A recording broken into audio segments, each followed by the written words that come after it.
Incroyable. Là, on est au muséum et du coup, je suis avec Renaud et on s'est trouvé. Voilà, enfin, je me suis trouvé. Je peux retourner la vidéo même pas. Je peux pas retourner, non. Attends, comment? On remercie beaucoup de gens différents. Voilà. Et là, j'ai une colonne pour moi tout seul. Et c'est flou. Et non. C'est flou. Parmi tous ces belles personnes. Incroyable. Voilà. Avec cette belle personne aussi là. Et Ça avec me fait quelque chose. 7 vraiment très belles personnes ici. Salut toi. Alors comment mon nom s'est retrouvé là, au cœur d'une exposition au Muséum national d'histoire naturelle? Ouais, faut qu'on parle encore d'un projet de folie. 7 octobre a été dévoilé l'Odyssée sensorielle.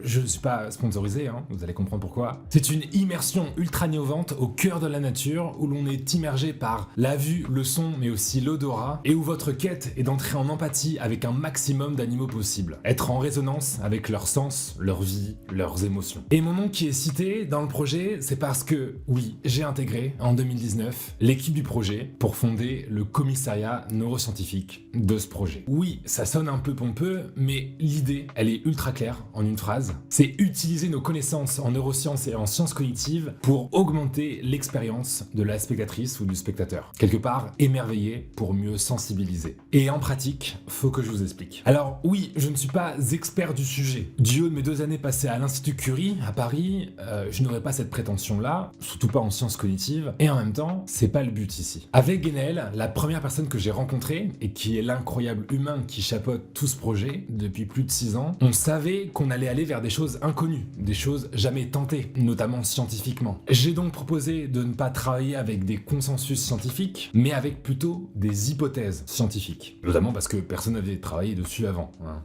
Voilà. Travailler sur des hypothèses scientifiques, c'est par exemple se dire telle chose pourrait agir sur telle autre. Tel mécanisme pourrait en induire un autre. On est donc au conditionnel. Mais ce qui est génial, c'est que ces hypothèses ouvrent la voie à ce qu'elles soient testées et deviennent de futurs véritables projets de recherche. Et vous l'avez deviné, c'est exactement ce qui va se passer avec un des projets du pôle neurosciences de l'Odyssée sensorielle. Mais ça, c'est encore trop confidentiel pour en parler. Bon, c'était important pour moi que je reprécise tout ça, vu que je tiens vraiment aux bonnes pratiques scientifiques.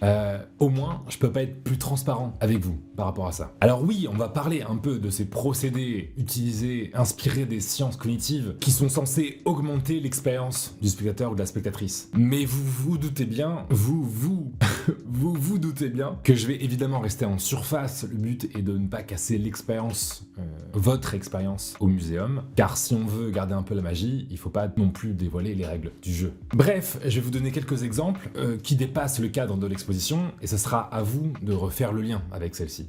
T'as fait aussi un petit peu de l'autre côté, c'est cool. Puis voilà, c'est comme ça. Auto-hypnose.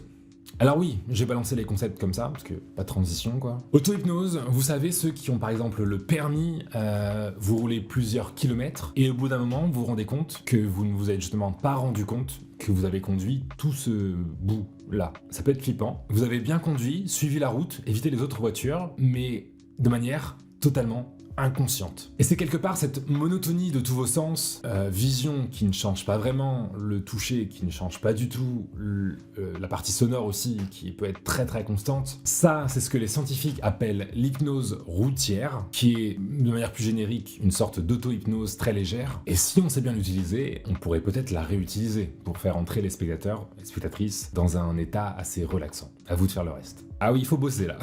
Trop facile sinon.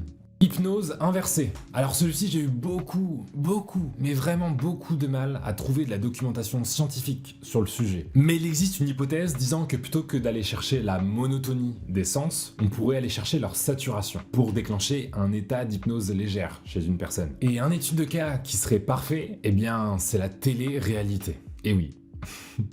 Enfin, je vous explique pourquoi. En quelques minutes, on passe facilement de la joie, la colère, la tristesse, les pleurs, la fête à nouveau, ça s'engueule, on pleure, on va faire la fête. Bref, un enchaînement d'émotions qui sont très intenses sur un temps très réduit. Ça peut faire beaucoup pour le cerveau qui peut facilement, mais juste légèrement, switcher sur un état de légère hypnose. Et même si on a du mal encore, en tout cas j'ai pas trouvé d'études vraiment sur le sujet, on sait que si l'hypothèse est validée un jour et qu'on arrive à l'étudier, cet état d'hypnose, il est très facile pour, encore une fois, déclencher un état de relaxation, ou en tout cas d'ouverture d'esprit et d'ouverture des sens chez l'humain. Ça c'est pour le coup très bien montré. Du coup maintenant je vous pose la question de est-ce que c'est pas mieux de le faire pour regarder le monde vivant plutôt que pour regarder la télé-réalité?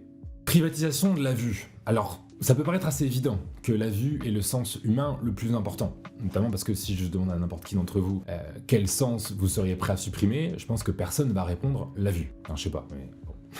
Le truc, c'est que c'est pas facile de le montrer scientifiquement, ça. Certes, l'aire auditive, olfactive ou encore gustative, elles sont toutes plus petites que l'aire visuelle à l'arrière du cerveau, qui est assez proéminente. Par contre, l'aire du toucher, elle, est assez grande dans le cerveau. Même si on pense que c'est plutôt lié au fait que la zone du toucher, c'est tout le corps entier, alors que la vision, c'est que l'œil. Donc, rapporté, si on fait une sorte de ratio, au final, l'aire visuelle serait bien la plus grande en termes de rapport entre aire de processing mental et nombre de récepteurs dédiés. Bon, j'espère que je vous ai pas perdu.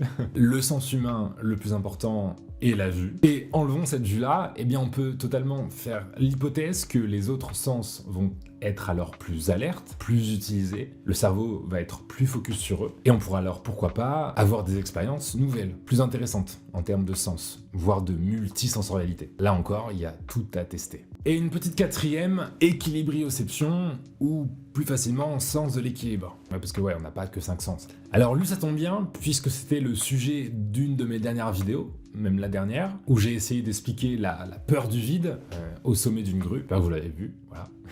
Et pour rapidement faire le point, on avait dit qu'un décalage entre les informations visuelles et les informations proprioceptives, c'est-à-dire la position de notre corps dans l'espace, s'il y avait une désynchronisation, un décalage de ces informations-là, on pouvait alors, par déséquilibre, induire une altération du sens de l'équilibrioception. Quelque part, si ce que l'on regarde bouge alors qu'on a le sentiment de ne pas bouger, on peut alors facilement créer des illusions sensorielles dans le cerveau, comme croire que l'on est plutôt en hauteur, avec ce sens du déséquilibre, ou dans les profondeurs. Bon voilà, c'est juste 4 petits exemples, et je pense qu'on est vraiment même pas rentré dans le plus important, parce que j'ai quand même envie de le garder plutôt secret.